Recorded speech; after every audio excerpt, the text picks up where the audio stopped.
Hello everyone, কেমন আছো তোমরা সবাই? আশা করছি ভালো আছো, আমিও খুব ভালো আছি। তো কাল ছিল আমি মামার বাড়ি আইবুড়ো ভাত। আশা করছি তোমরা বুঝতে পেরেই গেছো। তো আমি আর আমার বুনু মিলে চলে গিয়েছিলাম মামার বাড়ি। অনেক কি বলবো, যেতে তো অনেকটা লেট হয়ে গেছিলো। ভেবেছিলাম সকাল সকাল যাব, কিন্তু যাওয়া হয়নি, কারণ এখন এত ঠান্ডা পড়েছে আর সকালে যা কুয়াশা কি বলবো। তো যেতে যেতে প্রায় 12টা-1টা বেজে গিয়েছিলো। তো আমরা তাড়াতাড়ি ঝটপট করে স্ট্যান্ডে গিয়ে বাসে চেপে চলে যাই শামসিতে গিয়ে তারপরে পৌঁছে যাই মামার বাড়ি গিয়ে দেখি মামির সব কাজ কমপ্লিট, রান্না বান্না সব কিছু কমপ্লিট। মানে মামি সকালে 7টা থেকে উঠেই রান্না বান্না করতে লেগে গেছে। তারপর শুধু ক্ষীরটা মানে পায়েসটা হতে বাকি ছিল। তো আমি গিয়ে মানে ওটা শুধু করেছিলাম, মামি করেছিল বলতে গেলে। আমি শুধু দুধটা নেড়ে মানে এই চাল ছেড়েছিলাম, বাস। তারপর মামি সব করে নিয়েছিল। তারপর সব কিছু করা হয়ে গেল, মানে 2টা-3টা বেজে গেছিলো। তারপর আমি এখানে রেডি হচ্ছিলাম, রেডি হয়ে খাওয়া দাওয়া, মামি বলছে রেডি হো তাড়াতাড়ি, আর তাড়াতাড়ি খেতে। আর প্রচুর খিদেও পেয়ে গিয়েছিলো, আমি তাড়াহুড়োতে তো খেয়েও যেতে পারিনি। তো তারপর ওখানে গিয়ে আমি রেডি হচ্ছিলাম। এই যে দেখো, এটা শাড়ি সব কিছু মামা দিয়েছে কিনে।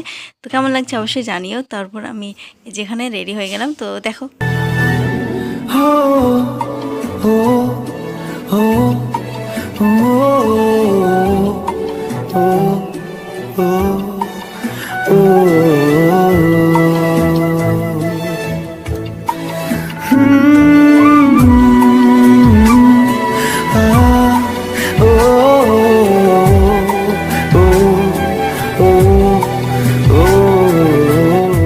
তারপরে এই যে দেখতেই পাচ্ছ, এখানে আমি সব রেডি করছে, বেড়ে দিচ্ছে খাওয়ার। আর আমার ভাইরা খেতে বসে গেছিলো, কারণ অনেকটাই লেট হয়ে গেছিলো, প্রায় 3:30 বেজে গেছিলো। তারপর আমার মাসি আসে, আমার মাসির মেয়ে আসে। তো এখানে আমরা সব কিছু রেডি করছিলাম। তারপরে আমরা খাবারগুলো সাজিয়ে একসঙ্গে ফুল দিয়ে সাজাচ্ছিলাম। তো দেখতেই থাকো তোমরা।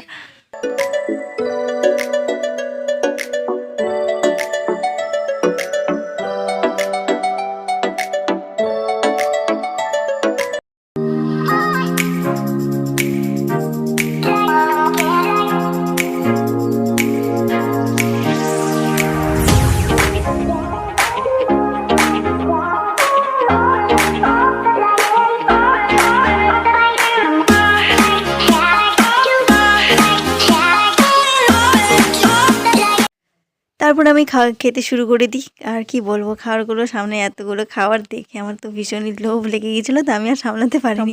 খাবার খেয়েছিলাম, আমি শুধু মাছের মাথাটা খেতে পারিনি। তো খুবই টেস্টি ছিল খাবারটা। তারপর আমরা খাওয়া দাওয়া করে বিকেলবেলা বাড়ি ফিরেছিলাম। তো কেমন লাগলো অবশ্যই জানিও। টাটা।